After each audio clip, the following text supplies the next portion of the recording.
Vanakkam. Hello friends. We have been seeing about the rule of the Kalabhras that started in Tamilagam from around 250 Common Era. We saw about the Pulanguruchi inscriptions, the only inscriptions that were made by Kalabhra rulers, and this inscription gave a lot of details about the administrative capabilities of the Kalabhra kings. More importantly, it revealed that the Kalabhras had a liberal outlook and were tolerant of all faiths. So, they may not have been the tyrannical rulers that they were made out to be in later copperplate inscriptions of the Pandyas as well as Hindu religious literature. The Kalabhras had enlisted the support of the Vedir chieftains of Tamilagam. We saw how the senior epigraphist Dr. Padmavati, in her book published in the year 2023, Pudhiya Nokkil Kalabharar Varalaru, looking at the rule of the Kalabhras from a fresh perspective, of how she opined that the chieftains could have even facilitated the very entry of these alien rulers into the Tamil country, revolting against the subjugation by the Moovendars, as well as the increasing influence of the Vedic priesthood in the king's court. The chieftains seem to have switched their allegiance to the Kalabhra rulers. In his book Kalabharar Aachiyil Tamilagam, historian Mailai Sini Vengadasamy enlists the contemporary rulers of the Kalabhras in the Kannada and Telugu regions as well as in neighboring Sri Lanka. He writes of how after the Kalabhras captured the Chola territories and expanded their rule, a lineage of the Cholas went into the Telugu country and established their rule in a place called Renadu. Known as the Renadu Chodas of the Renadu Ezhayiram, they ruled there for a couple of hundred centuries, the term Chola becoming Choda in the Telugu language. They too call themselves descendants of the illustrious Chola king Karigala Peruvalathan. They were not independent rulers, they were under the subjugation of the Pallavas and the Chalukyas at different points of time, waiting for the right moment to usurp the Kalabhra rule. The Irukkuvelir were another powerful chieftaincy who ruled from a region known as Kodumbalur in the Pudukottai district. In the Silappadiharam, this Kodumbalur is mentioned as Kodumbai. An inscription known as the Moovar Kovil Kalvettu Sasanam was discovered here in the year 1907 and is recorded in the annual epigraphical report of Madras.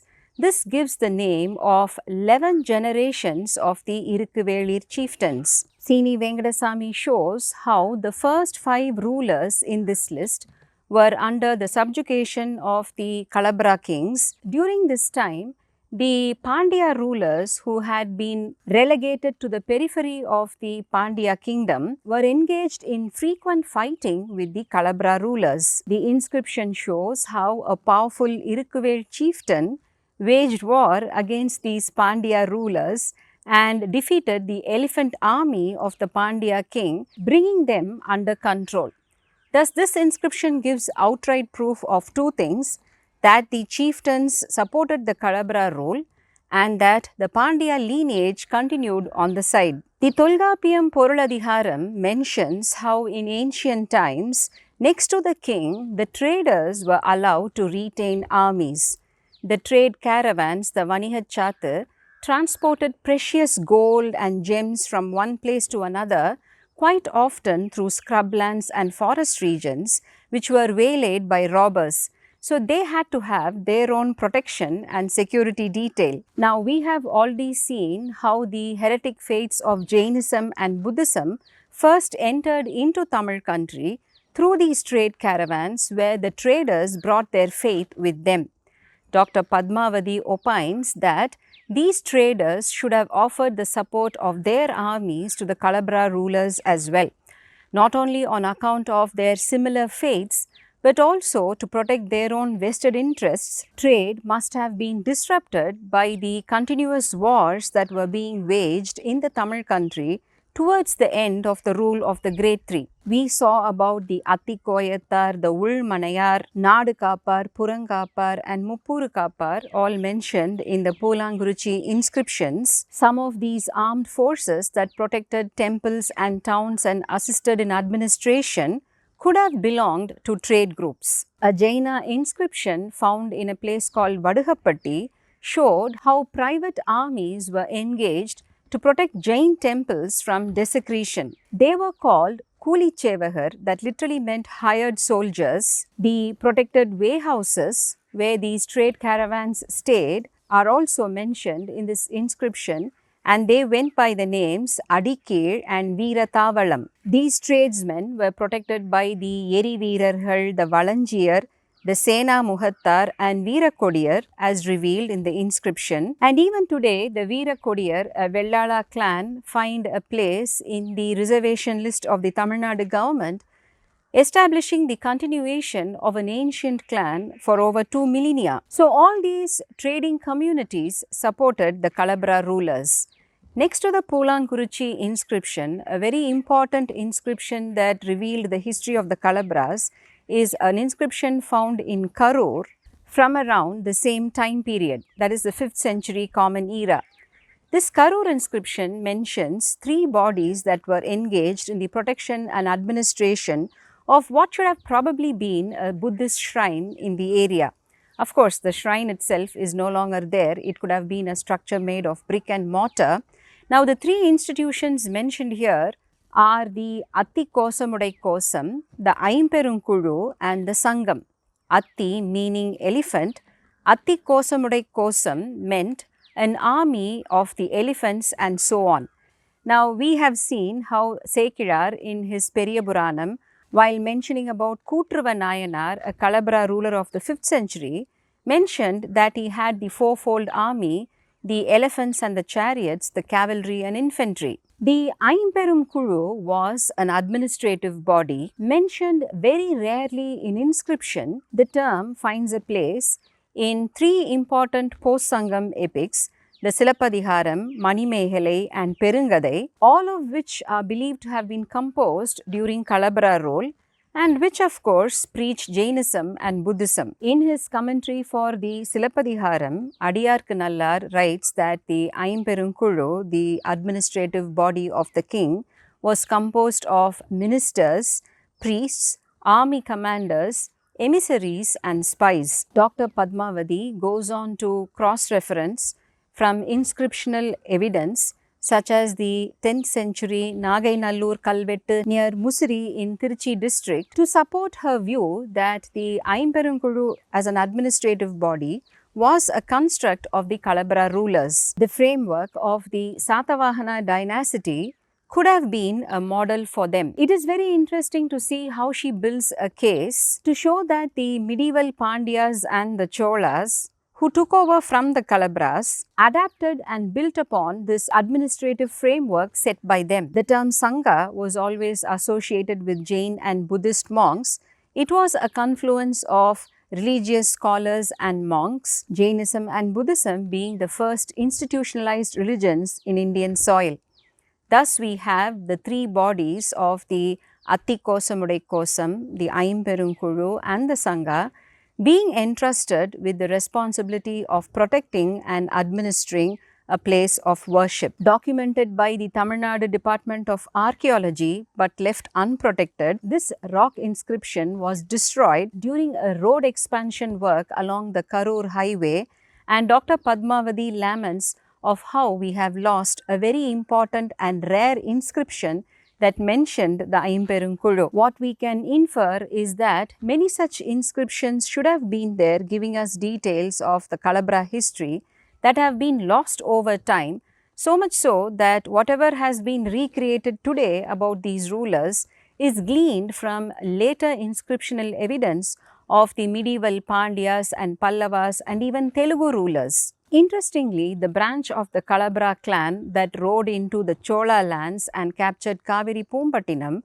were staunch Buddhists. The early evidence for this comes from Buddhist literature that was composed during the 5th century Common Era. Buddhadatta Mahatherar was a monk who lived in the Chola country in Puhar. Mahatherar was a title given to one who excelled in Buddhist philosophy, writes Mailai Sini Vengadasamy.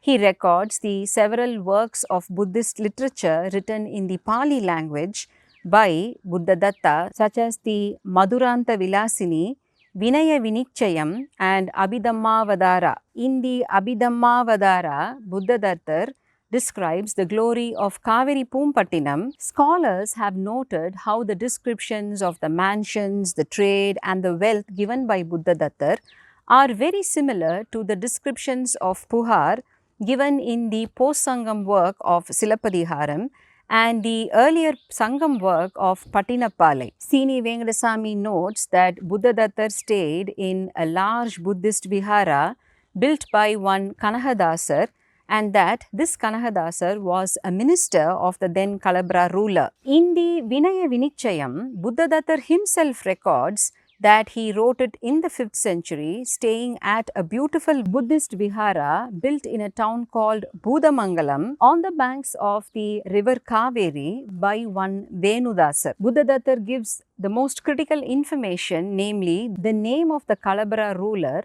Achyuta Vikkantan, who ruled during the 5th century from Puhar, right from the time of his beginning of his work till the time he finished it. So here we have solid evidence of a Kalabhra ruler presiding over Puhar in the 5th century, that he belonged to the Buddhist faith, and Puhar continued to be a bustling trade city as it was during the early Chola period. Now notice the name of this town on the banks of the river Kaveri, Budamangalam. Now we saw in the previous episode of Sakya Nayanar, one of the 63 Nayanmars of the Saivite hagiography Periyapuranam by Sekilar, and of how he lived in a place called Tiruchangamangai in the Nagapattinam district. The toponym of places ending with the suffixes Mangalam and Mangai are taken up for a study by Dr. Padmavati. She gives a very unique and brilliant hypothesis that explains the origin and meaning of these two terms, Mangalam and Mangai, that were often used interchangeably in place names. She gives examples from the Tevaram, the hymns composed by the Saivite saints on Lord Shiva. Pullamangalam is a place mentioned in an inscription belonging to the 9th century in Tanjavur district. This Pullamangalam is recorded as Pullamangai by Thirunyana Sambandar, the 7th century Saivite saint.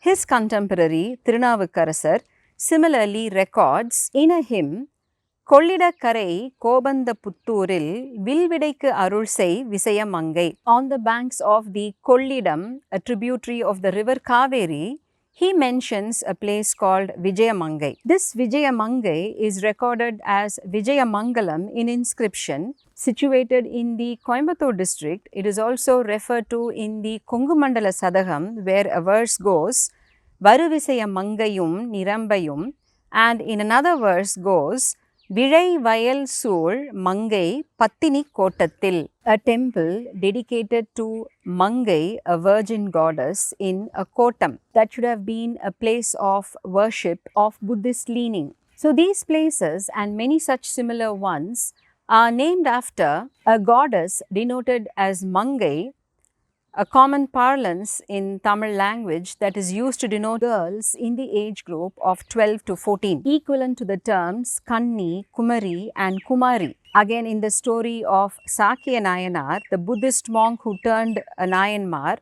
Sekilar writes, Sakyartham Bodhi Mangai. Now we know that the Bodhi tree is closely associated with the Buddha, as it is under the tree that he attained enlightenment.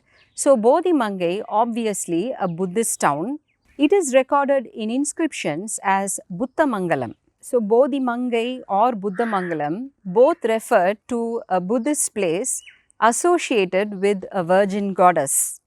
So, how did a goddess enter Buddhist faith? Worship of a virgin goddess was very popular pan-India since ancient times.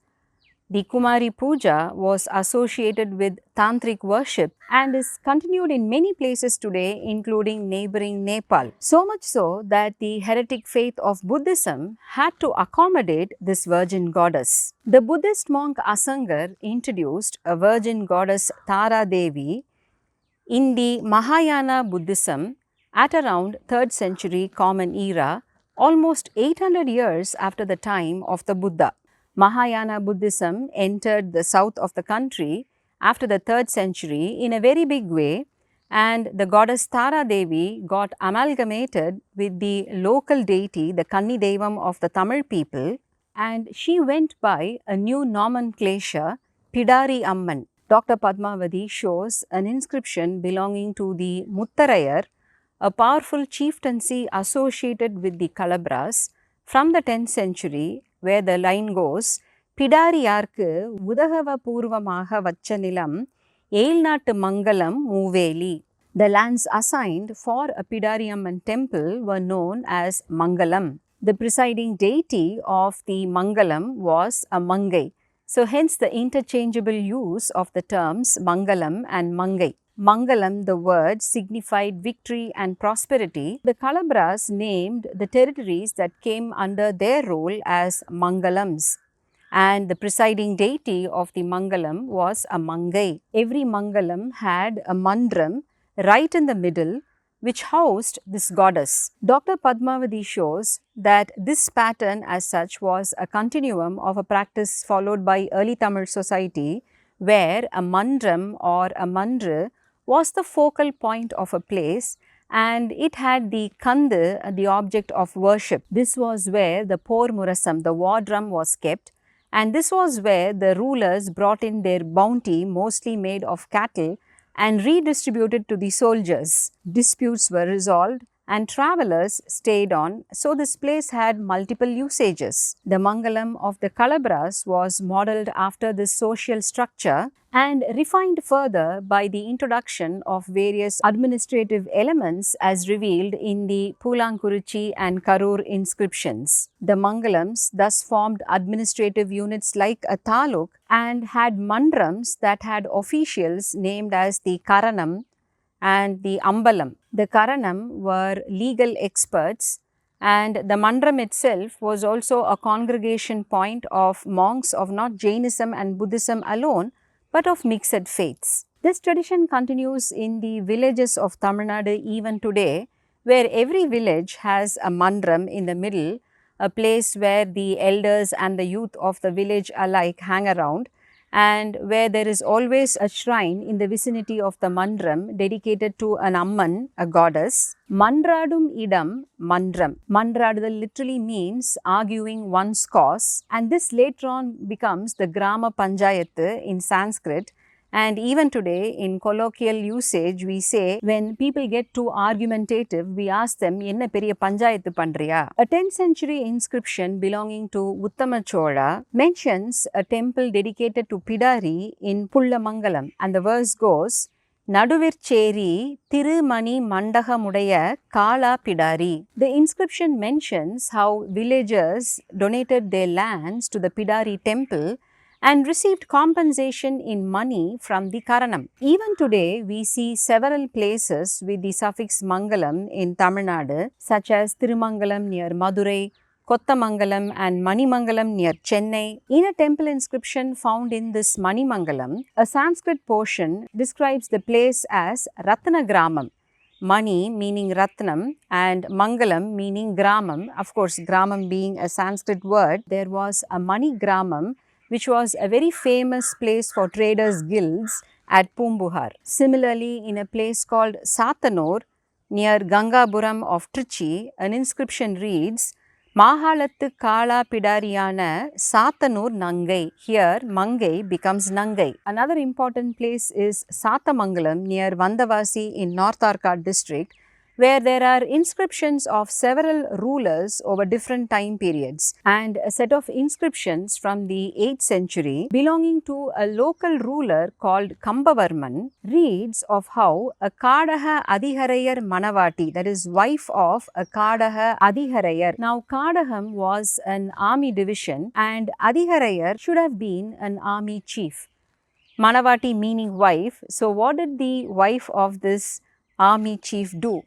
She helped renovate an old temple, a pari in that region, and built a shrine for Yakka Pidari. As it carries the word Pudupittu, it goes to show that the Pidari should have been worshipped in that place for a long period of time, and this Yakka Pidari is also known as Jeshta Devi, points out Dr. Padmavati. So, a Mangalam was associated with the Kalabhra ruler, and these Mangalams had a kotam, a Buddhist shrine, which housed a goddess who went by the name Pidari or Jeshta Devi, and the kotam that housed the virgin goddess was known as Kamakotam. When we think of Kamakotam, today we think of Kanji Kamakshi and Kanjipuram.